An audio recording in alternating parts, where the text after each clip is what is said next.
બનાસકાંઠાના દિયોદરમાં ગ્રામ્ય પંચાયતની પેટા ચૂંટણી યોજાવાની છે તો સમાચાર સામે આવી રહ્યા છે, જેમાં બનાસકાંઠાના દિયોદરમાં ગ્રામ્ય પંચાયતની ચૂંટણી યોજાશે। જ્યારે સરપંચોની ચૂંટણી માટે મતપેટીઓ રવાના કરવામાં આવી છે।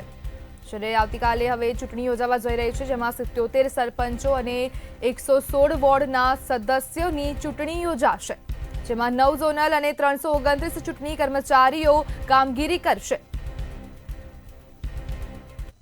તાલુકામાં ચૂંટણી હેઠળની કુલ 29 ગ્રામ પંચાયત આવેલ છે, જેમાં સરપંચના કુલ ઉમેદવાર 77 છે, વોર્ડના 116 ઉમેદવાર છે।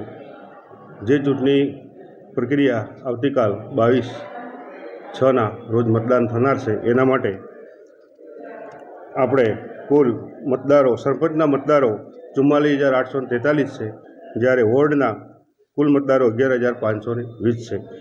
એ માટે કુલ પ્રિસાઇડિંગ ઓફિસર એક બૂથના એક લેખે આપણા તાલુકામાં 57 મતદાન મથક આવેલ છે, એમાં 57 પ્રિસાઇડિંગ ઓફિસર, અન્ય સ્ટાફ 329 નિમણૂક કરવામાં આવેલ છે।